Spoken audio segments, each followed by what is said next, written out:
Assalamualaikum warahmatullahi wabarakatuh. Perkenalkan, nama saya Jarani Masturo. Saya dari Universitas Islam 45 Bekasi, program studi pendidikan agama Islam semester 5. Yang saya hormati dosen pengampu yakni Bapak Irham Yuwanamo MPDI. Di sini saya akan menjelaskan materi pada mata kuliah pembelajaran agama Islam di sekolah. Materi yang akan dijelaskan yaitu yang pertama ada konsep pembelajaran, yang kedua itu ada filosofi dasar pembelajaran, yang ketiga itu ada teori-teori pembelajaran, yang keempat itu ada pendekatan-pendekatan pembelajaran, yang kelima itu ada strategi pembelajaran, yang keenam itu ada metode pembelajaran, dan yang terakhir itu ada evaluasi pembelajaran. Langsung saja kita ke penjelasannya. Yang pertama yaitu ada konsep pembelajaran. Apa sih itu belajar? Apa sih itu pembelajaran? Dan apa sih itu konsep pembelajaran? Belajar adalah perubahan tingkah laku yang terjadi melalui proses dan menghasilkan perubahan, seperti kemampuan membedakan, nilai, aturan, dan pengetahuan dari yang tidak tahu menjadi tahu, dari yang tidak bisa menjadi bisa. Sedangkan pembelajaran dapat didefinisikan sebagai suatu sistem atau proses membelajarkan subjek didik atau pembelajar yang direncanakan, dilaksanakan, dan dievaluasi secara sistematis agar subjek didik atau pembelajar dapat mencapai tujuan-tujuan pembelajaran secara efektif dan efisien. Jadi, yang dimaksud dengan konsep pembelajaran adalah suatu sistem atau proses perencanaan belajar yang ditujukan kepada pembelajar supaya mencapai hasil yang maksimal. Salah satu pertanda bahwa seseorang telah belajar itu adalah adanya perubahan tingkah laku dalam dirinya. Perubahan tingkah laku tersebut menyangkut baik perubahan yang bersifat pengetahuan atau kognitif dan keterampilan atau psikomotorik maupun yang menyangkut nilai dan sikap atau afektif. Yang kedua yaitu ada filosofi dasar pembelajaran.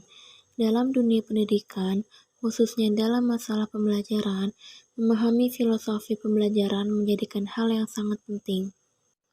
Filosofi itu sendiri berasal dari kata filsafat. Menurut Suyitno, filosofis berasal dari bahasa Yunani yang terdiri atas suku kata philen atau philos, yang artinya cinta, dan sophos, yang artinya kebijaksanaan, hikmah, ilmu, dan kebenaran. Secara maknawi, filsafat dimaknai sebagai suatu pengetahuan yang mencoba untuk memahami hakikat segala sesuatu untuk mencapai kebenaran atau kebijaksanaan. Hubungan antara filsafat dan teori pendidikan sangatlah penting, sebab ia menjadi dasar, arah, dan pedoman suatu sistem pendidikan. Sedangkan filsafat pendidikan merupakan aktivitas pemikiran teratur yang menjadikan filsafat sebagai medianya untuk menyusun proses pendidikan, menyelaraskan dan mengharmoniskan serta menerangkan nilai-nilai dan tujuan yang ingin dicapai. Dengan demikian, landasan filosofis pendidikan sebagai hasil studi pendidikan tersebut dapat dijadikan titik tolak dalam rangka studi pendidikan yang bersifat filsafia, yaitu pendekatan yang lebih komprehensif, spekulatif, dan normatif. Yang ketiga yaitu ada teori-teori pembelajaran. Teori di sini dibedakan menjadi dua, yaitu ada teori belajar dan juga ada teori pembelajaran. Teori belajar biasa disebut dengan teori deskriptif, dan teori pembelajaran biasa disebut dengan preskriptif.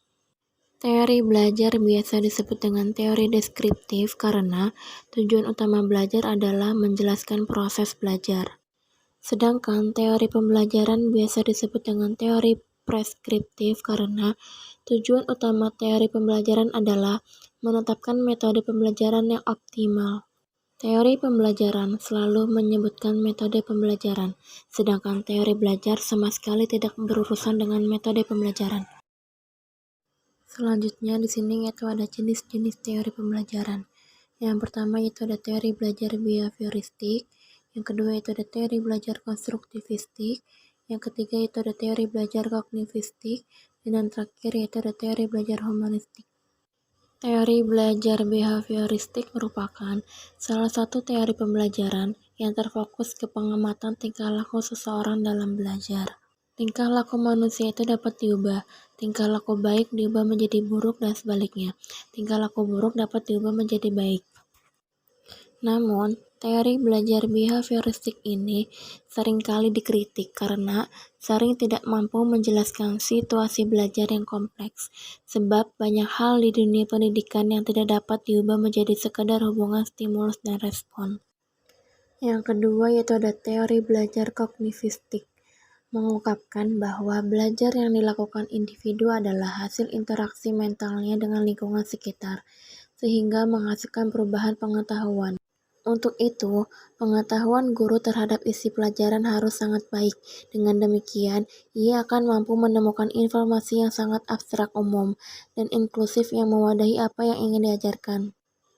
Teori-teori kognitif ini juga syarat akan kritik.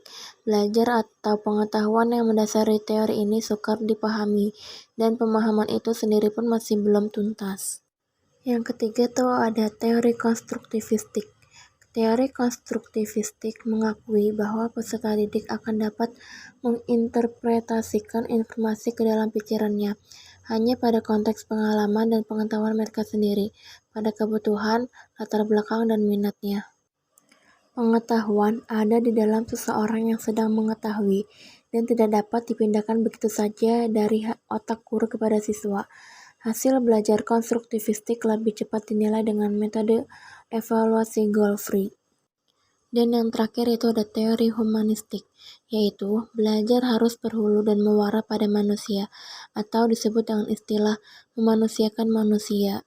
Terhadap teori humanistik ini ada sejumlah kritik yang diajukan. Kritik tersebut antara lain bahwa karena sifatnya yang terlalu deskriptif dan sulit diterjemahkan dalam langkah-langkah yang praktis dan konkret. Yang keempat yaitu ada pendekatan-pendekatan pembelajaran. Menurut Wegu 2002, mengemukakan bahwa pendekatan pembelajaran adalah suatu pandangan dalam mengupayakan cara siswa berinteraksi dengan lingkungannya. Sementara Perceval dan Ellington 1998 mengemukakan ada dua kategori pendekatan pembelajaran. Kategori pendekatan tersebut adalah yang pertama yaitu pendekatan pembelajaran berorientasi guru, yang kedua yaitu pendekatan pembelajaran berorientasi siswa. Kegiatan pembelajaran melalui pendekatan ini juga memiliki dampak positif. Selanjutnya di sini yaitu ada jenis-jenis pendekatan pembelajaran.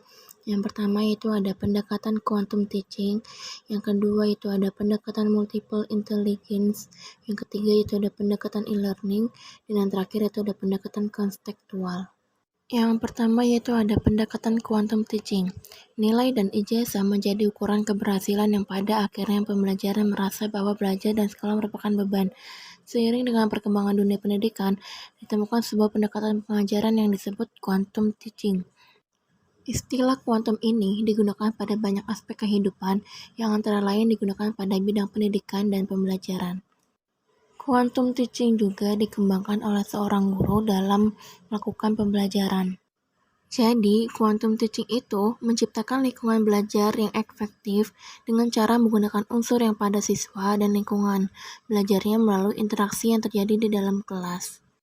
Yang kedua yaitu ada pendekatan multiple intelligence. Menurut Gardner, intelligence atau kecerdasan merupakan kemampuan untuk menghasilkan persoalan dan menghasilkan produk dalam suatu setting yang beragam dan dalam situasi yang nyata. Pemahaman mengenai kecerdasan yang dimiliki manusia dalam konteks belajar merupakan sesuatu yang sangat penting, karena itu kajian tentang manusia perlu dikemukakan dalam literatur. Yang ketiga yaitu ada pendekatan e-learning. Pendekatan e-learning atau electronic learning merupakan salah satu pendekatan pembelajaran dengan menggunakan salah satu perangkat elektronik, khususnya perangkat komputer. Oleh karena itu, maka e-learning sering disebut juga online course. Yang keempat yaitu ada pendekatan kontekstual. Pendekatan kontekstual merupakan konsep belajar yang membantu guru mengaitkan antara materi yang diajarkan dengan situasi dunia nyata siswa dan mendorong siswa membuat hubungan antara pengetahuan yang dimilikinya dengan penerapannya dalam kehidupan mereka sebagai anggota keluarga dan masyarakat. Yang kelima yaitu ada strategi pembelajaran. Kata strategi berasal dari bahasa Latin, yaitu strategia, yang berarti seni penggunaan rencana untuk mencapai tujuan.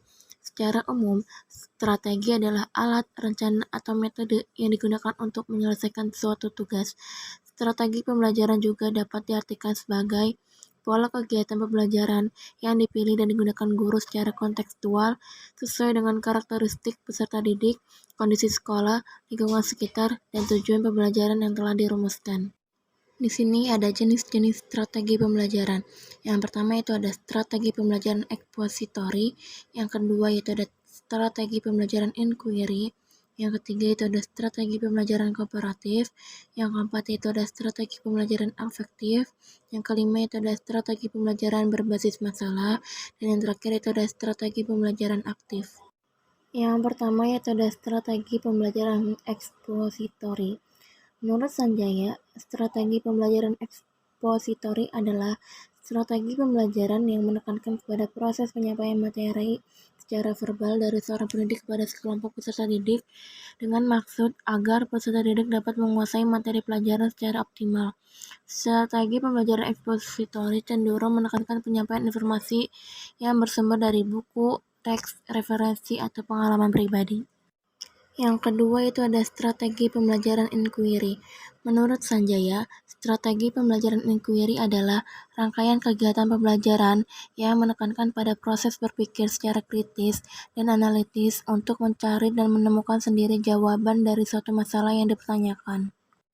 Yang ketiga yaitu ada strategi pembelajaran kooperatif. Menurut Hanson dan Eller, mendefinisikan strategi pembelajaran kooperatif sebagai kerjasama yang dilakukan para peserta didik untuk mencapai tujuan bersama. Dan yang keempat itu ada strategi pembelajaran afektif. Menurut Masito dan Dewi, nilai adalah suatu konsep yang berada dalam pikiran manusia yang sifatnya tersembunyi. Nilai berhubungan dengan pandangan manusia tentang baik dan buruk, indah dan tidak indah, layak dan tidak layak, adil dan tidak adil, dan lain sebagainya.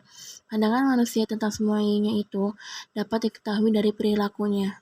Yang kelima yaitu ada strategi pembelajaran berbasis masalah. Strategi pembelajaran berbasis masalah dapat diartikan sebagai rangkaian aktivitas pembelajaran yang difokuskan kepada proses penyelesaian masalah secara ilmiah. Masalah tersebut bisa diambil dari buku teks atau dari sumber-sumber lain, misalnya dari peristiwa yang terjadi di lingkungan sekitar, dari peristiwa dalam keluarga, atau dari peristiwa yang terjadi di masyarakat. Yang terakhir yaitu ada strategi pembelajaran aktif.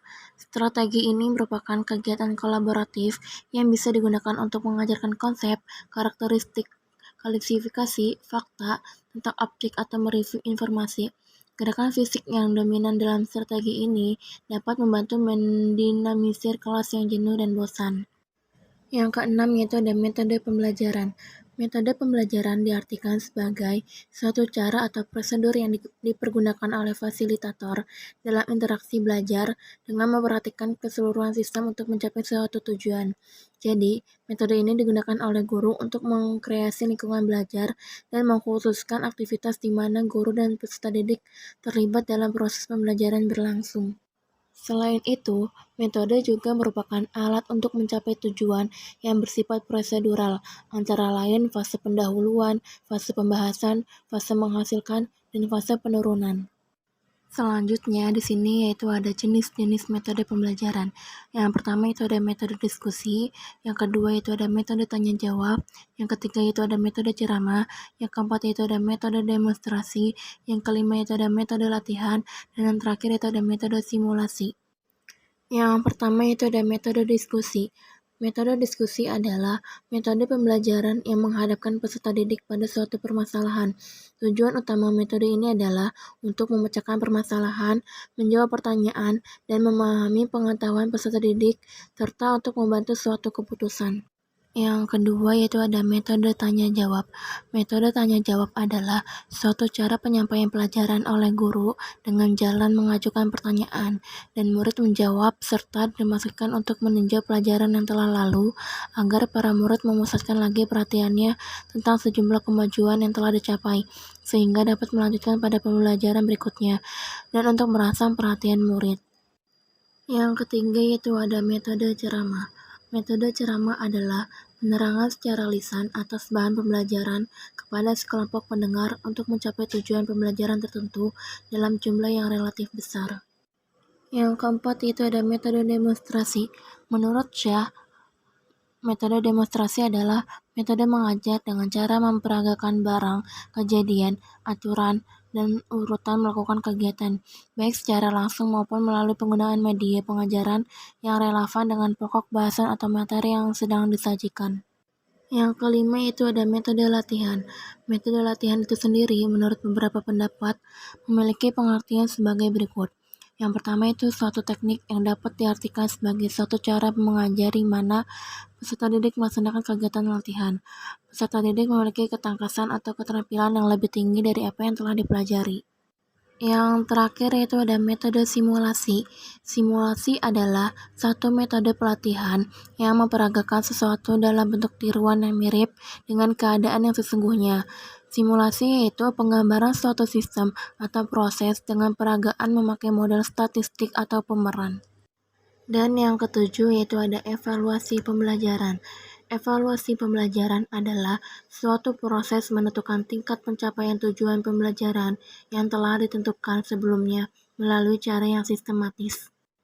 Jadi, evaluasi pembelajaran adalah proses yang dilakukan untuk menentukan nilai dari pembelajaran yang telah dilaksanakan melalui berbagai kegiatan baik dari pengukuran maupun penilaian pembelajaran.